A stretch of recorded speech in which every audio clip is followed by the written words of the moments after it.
ഒന്നും പറയാനില്ല, തിയേറ്ററിൽ ചെന്ന് തന്നെ കാണണം. നമുക്ക് ഇത്ര 10-20 വർഷം കഴിഞ്ഞ പടം കാണുന്ന ഒരു ഫീല് തോന്നിയില്ല. അതായത് എന്താ പറയാ, എനിക്ക് ഹ്യൂജ് ഫാൻ ഓഫ് രജനീകാന്ത്. പുള്ളിയൊരു പടം അത് പഴയൊരു പടം എന്ന് പറഞ്ഞാലും ഞാൻ കാണുന്ന ഫസ്റ്റ് രജനീകാന്തോട് പടയപ്പ എന്ന് പറയുന്നത് അത് തിയേറ്ററിൽ കാണാൻ ഒരു ഭാഗ്യം കിട്ടി എനിക്ക് ഒന്നുകൂടെ. അന്ന് തൊട്ട് രജനീകാന്ത് ഫാനാണ്, അന്നും ഇന്നും എനിക്ക് ഏറ്റവും ഇഷ്ടപ്പെട്ട നടൻ രജനീകാന്താണ്. പുള്ളിയുടെ എല്ലാ പടം തിയേറ്ററിൽ പോയി കാണുന്ന ഒരാളാണ്.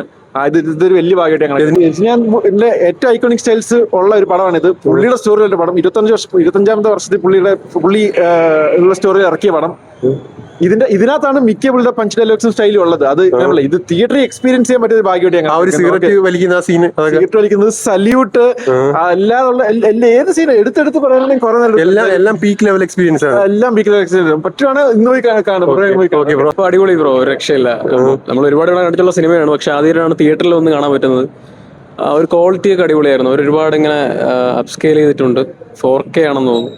നന്നായിരുന്നു, നല്ല എക്സ്പീരിയൻസ് ആയിരുന്നു, അടിപൊളിയായിരുന്നു. സൗണ്ട് മിക്സിംഗ് ഒക്കെ ഉണ്ടായിരുന്നു. സൗണ്ട് മിക്സിംഗ് കാരണം ഞാൻ ഇന്നലെ രാത്രി ബുക്ക് ചെയ്തപ്പോൾ അങ്ങനെ ഫുള്ളൊന്നും ആയിരുന്നില്ല. ഇന്ന് വന്നപ്പോൾ ഫുൾ പാക്ഡ് ആയിരുന്നു തിയേറ്റർ. ഫാൻസിനോട് ഇരുന്ന് കാണാൻ പറ്റും, നല്ലൊരു എക്സ്പീരിയൻസ്. വൈബ് അടിപൊളിയായിരുന്നു, ഒരു രക്ഷയില്ല. സൗണ്ടും എല്ലാം കൊണ്ടും നമുക്ക് ഇത്ര 10-20 വർഷം കഴിഞ്ഞ പടം കാണുന്ന ഒരു ഫീല് തോന്നിയില്ല. ഒരു അടിപൊളിയായിരുന്നു, നല്ല എക്സ്പീരിയൻസ് ആയിരുന്നു ബ്രോ. നമ്മൾ കൊച്ചിലെ ടിവിയിലൊക്കെ കണ്ട് വളർന്ന ഒരു ഇതായിരുന്നത്, പക്ഷെ അത് തിയേറ്ററിൽ എക്സ്പീരിയൻസ് ചെയ്യാൻ പറ്റിയത് വലിയൊരു ഭാഗ്യമായിട്ടാണ് വിചാരിക്കുന്നത്. പിന്നെ കഥ എല്ലാവർക്കും അറിയാവുന്ന തന്നെയാണ്. പിന്നെ ഒരു കട്ടും ഒന്നും ഇല്ലായിരുന്നു, എല്ലാം ഫുൾ മൂവി ആയിട്ട് തന്നെ ഇട്ടിട്ടുണ്ടായിരുന്നു. 4K ക്വാളിറ്റി ക്വാളിറ്റി കൊള്ളാം, നല്ല ക്വാളിറ്റി. ലോങ് ഷോട്ട്സ് മാത്രം ഇത്തിരി ബ്ലറായി ഇതായിരുന്നു, ദൂരെ കാണിക്കുന്നത് അങ്ങനെയുള്ളത് മാത്രം. പക്ഷെ ബാക്കിയെല്ലാം എക്സ്പെക്ടഡ് നല്ല life lesson in one film. അടിപൊളിയായിരുന്നു, റിയലി സൂപ്പർ ആയിരുന്നു. രജനീകാന്തിന്റെ പെർഫോമൻസ് ഒക്കെ ഉണ്ട്, അടിപൊളിയാണ്. പ്രത്യേകിച്ച് എടുത്ത് നമുക്ക് എടുത്ത് പറയേണ്ടതായിട്ടില്ല. സൂപ്പർ ആയിട്ടുണ്ടായിരുന്നു. അടിപൊളി, ഒന്നും പറയാനില്ല. സൂപ്പർ, എല്ലാം അടിപൊളി. നമ്മൾ 25 വർഷം മുമ്പുള്ള തലവരെ കണ്ടപ്പോ എങ്ങനെ ഉണ്ടായിരുന്നു? സൂപ്പർ, ഒന്നും പറയാനില്ല, തിയേറ്ററിൽ ചെന്ന് തന്നെ കാണണം. തലവരെ ബർത്ത്ഡേക്ക് റിലീസ് ചെയ്യാൻ പറ്റിയ സിനിമയാണ്. ആണ്. ഹൗസ്ഫുൾ ആയിരുന്നു, ഷോ ഹൗസ്ഫുൾ ആയിരുന്നു. ഞാനൊരു റീറിലീസും ഹൗസ്ഫുൾ ഒന്നും കണ്ടിട്ടില്ല. ഹൗസ്ഫുൾ ആയിരുന്നു, സൂപ്പർ ആയിരുന്നു. ആദ്യമായിട്ടാണ് കാണുന്നത്, തിയേറ്ററിലാണ് ആദ്യമായിട്ട് കണ്ടത്.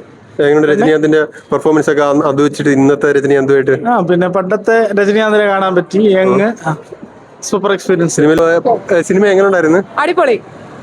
രജനീകാന്തിന്റെ പെർഫോമൻസ് ഒക്കെ നമുക്ക് അതുകൊണ്ടാണല്ലോ വന്നത്. Always തലവർ fan. ആ ഒരു ഓറയൊക്കെ എങ്ങനെ ഉണ്ടായിരുന്നു? രജനീകാന്തിന്റെ ഓറ ടു ഗുഡ്, എക്സെപ്ഷണൽ. രജനീകാന്തിന്റെ ബർത്ത്ഡേക്ക് റിലീസ് ചെയ്യാൻ പറ്റിയ ഒരു സിനിമയാണോ ഇത്? Of course. ഏത് സിനിമ ആണെങ്കിലും I would be fire, and especially this one is like too good. Sound mixing എങ്ങനെയാണ്? സൗണ്ട് മിക്സിംഗ് Nice, കൊള്ളാം. 4K ക്വാളിറ്റി ഒക്കെയോ? Yes, all good. எப்படி இருக்கு படையப்பா? நல்லா இருந்தது. இதுக்கு முன்னாடி படையப்பா பாத்துருக்கியா டிவில? ஃபர்ஸ்ட் டைம் தியேட்டர்ல பார்த்தப்ப எப்படி இருக்கு?